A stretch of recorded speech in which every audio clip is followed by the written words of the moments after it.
Good morning, everyone. Good morning.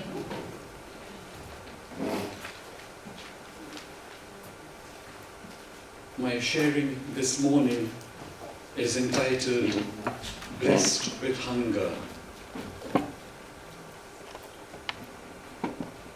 I'm inviting us all on a spiritual journey. And it's not just for this coming session. It's a journey of life. There were two things that I said yesterday in the last session that I want to use as a springboard for this sharing now. The first thing, evolution is more likely to favor those who will venture out into broader horizons and embrace more risky endeavors. That's the first one. It's more likely to favor those who will risk. The second one, it is time to befriend the breakdown of the old and the ensuing chaos. It's time to befriend it. Don't be scared of it. It's not an enemy. It's not the work of the devil. It is the work of the Spirit. The Spirit who's continually beckoning us from the future.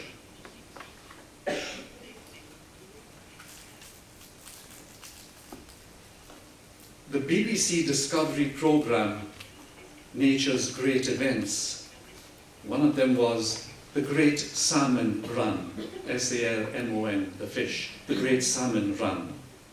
And it told the story of the Pacific salmon which journeyed from their birthplace in small freshwater streams out to the depths of the Pacific Ocean and then returned against all odds to the very stream where they were born in order to lay their eggs.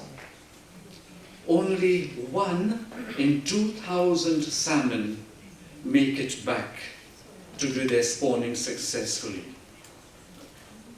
Immediately after they lay their eggs, they die. Talk about having a purpose. The salmon are very clear. What strikes one is that the salmon lived most of their lives in the sea, and then at some point they follow an inner guide towards their original birthplace. They are each headed towards their inevitable death. If they are one of the lucky in each 2,000, they will actually reach their destination and reproduce. But the vast majority become food for bears, wolves, birds, bugs, worms, and other forest animals. This doesn't stop them from using all of their remaining life force and energy to struggle upstream towards their destiny, facing infinite challenges along the way. The poet David White has these 3 lines. And I am ready, like the young salmon, to leave its river blessed with hunger for a great journey on the drawing tide. Would that were our prayer too. I am ready, like this young salmon, to leave its river blessed with hunger for a great journey on the drawing tide. I'm inviting you on a spiritual journey.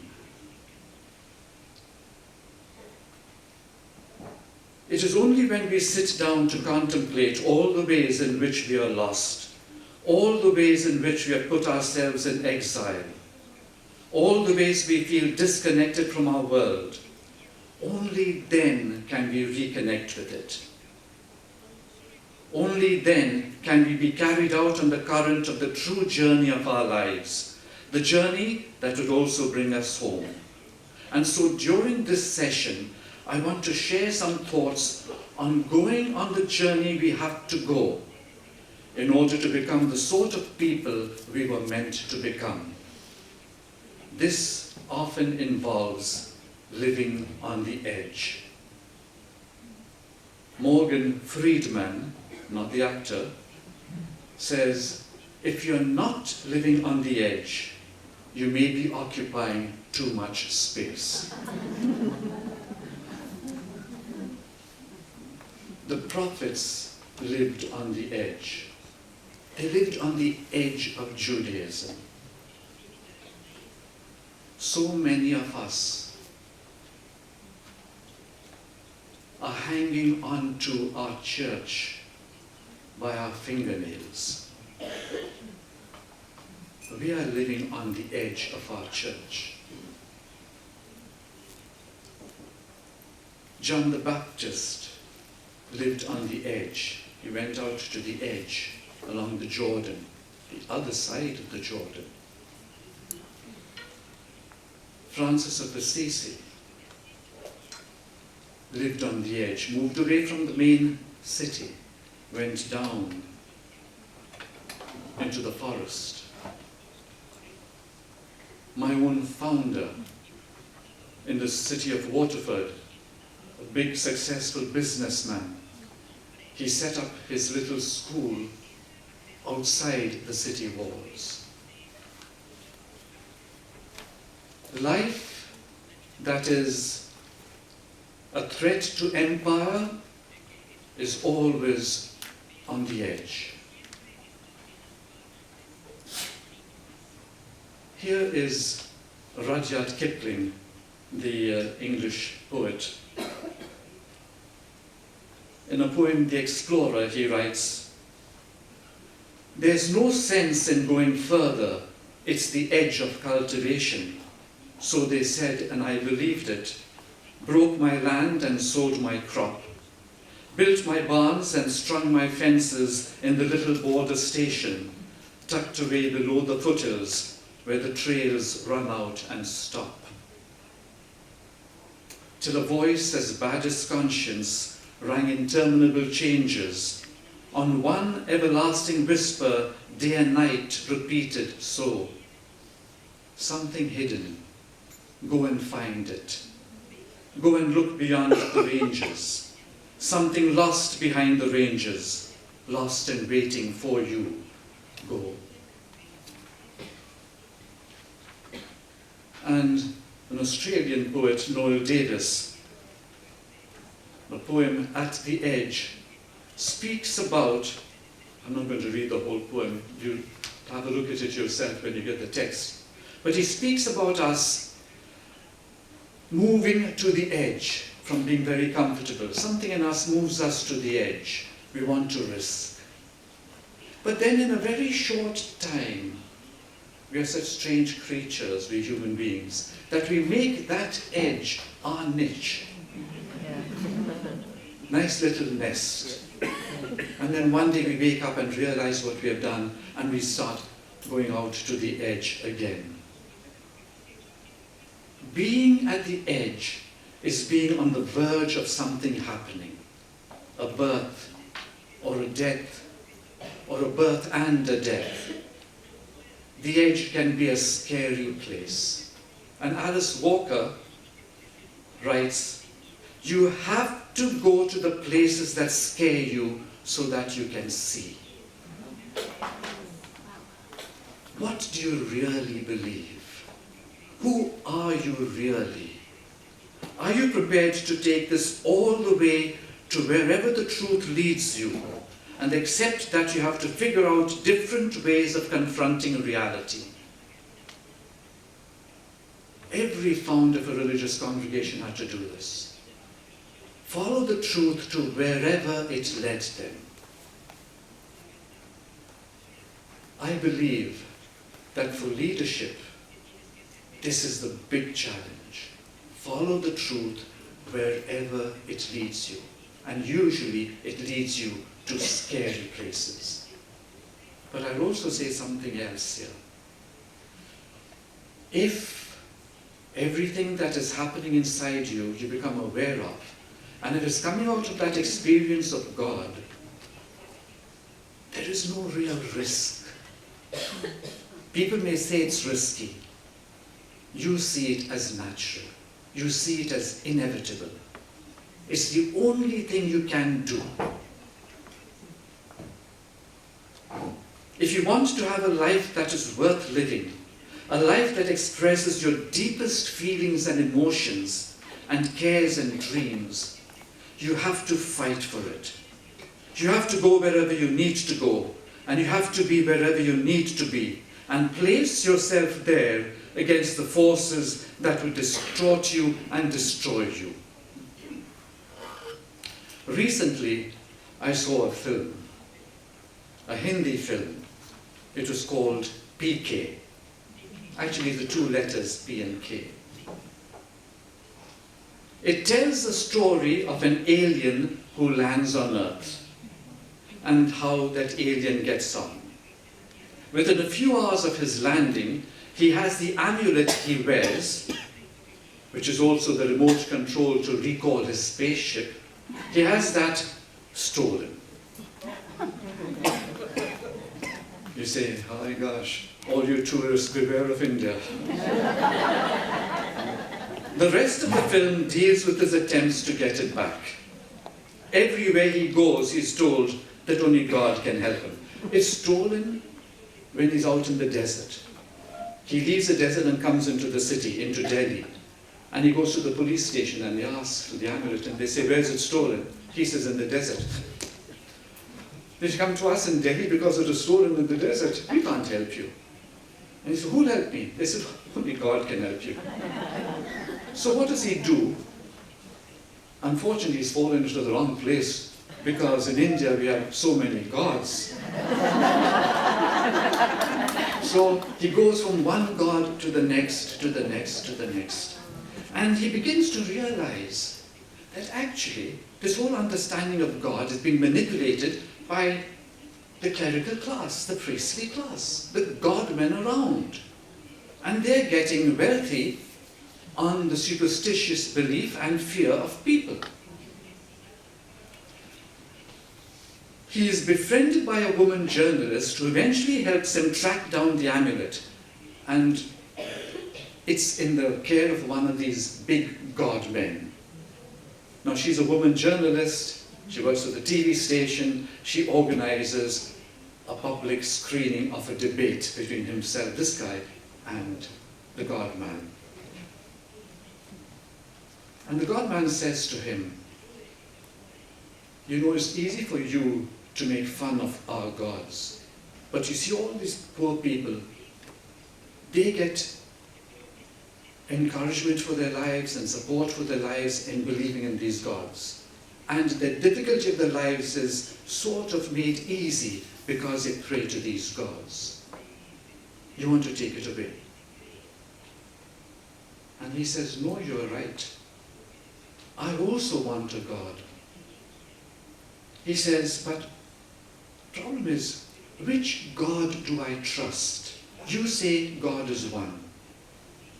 I say that is wrong. There are two gods. One God who created us, and the other that you created. I don't know anything about the one who created us, but the one you created is exactly like you. Small, a liar, corrupt, one who meets the rich quickly and causes the poor to wait in long queues. This God, male, gets happy when he is appreciated and frightens people over small things. I have a simple point. Trust the God who created us and strike out the fake God you created. And the God-man says, don't you talk that way. We know how to protect our God. You will protect your God? You?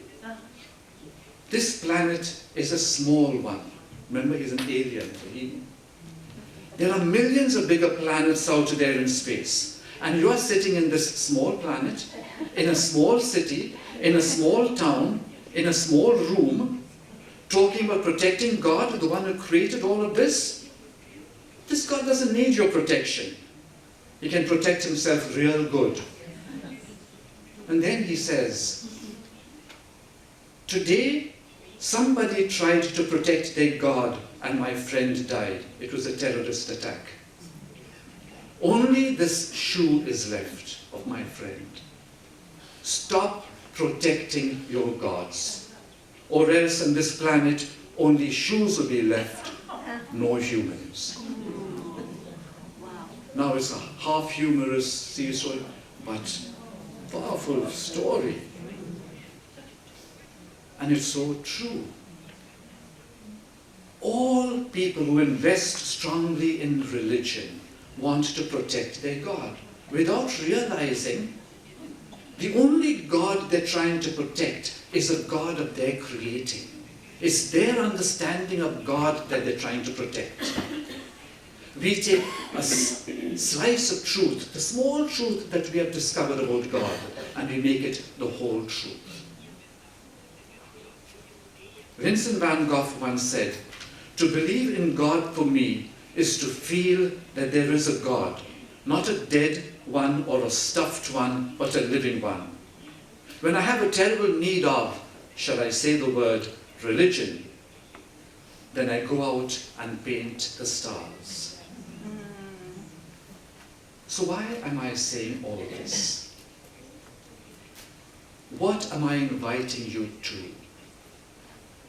I'm asking that you have the courage to listen to a God speaking to us from the midst of life today, not from the midst of church or religion. Speaking to us from the midst of life today. That's going on to the edge.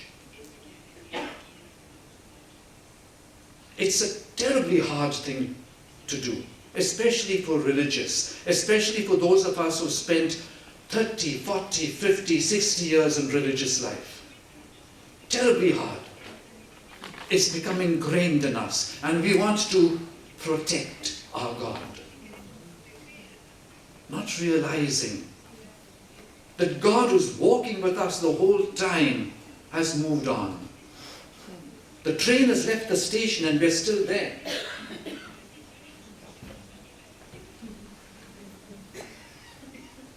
I'm urging us, begging us, lay aside our old ways of thinking.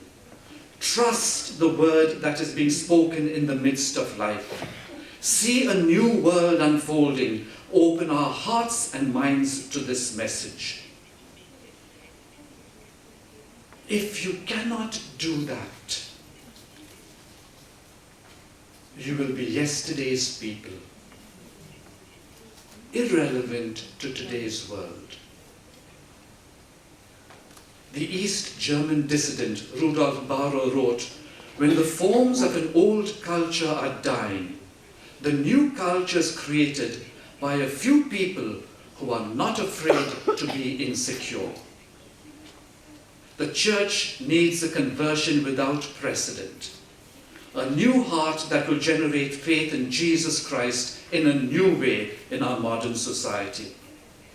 We are asked to advance over the coming years to a new level of Christian life. Once the soul awakens, the search begins and you can never go back. From then on, you're inflamed with a special longing that will never again let you linger in the lowlands of complacency and partial fulfillment. The eternal makes you urgent. You are loath to let compromise or the threat of danger hold you back from striving towards the summit of fulfillment. The scholar of religion, Phyllis Tickle, in her book Emergence Christianity, writes that apparently every 500 years or so, the Judeo-Christian tradition goes through a giant rummage sale. You know what a rummage sale is? During which it decides what must go and what must stay, what is dispensable and what is replaceable, irreplaceable. She speaks about the Council of Chalcedon, 451, which marked down definite lines in our dogma and squashed debate. Then came the Great Schism of 1054, followed by the Reformation of 1517. And now we are living in this emergent age, 500 years later. We are sorting through our theological stuff and asking painful and disorienting questions about where it came from, what it's worth, and why the once lucrative market for creeds and doctrines seems both depressed and depressing. There's a lovely line from Constance Fitzgerald, the Carmelite sister. She says, "We are encumbered by old assumptions, burdened by memories that limit our horizon, and therefore unfree to see God coming to us from the future." My church and your church has always been in trouble, some fashion or another, from its beginning 2,000 years ago. And it will always continue to be in trouble. But it was in trouble especially since it became the establishment religion of the Roman Empire.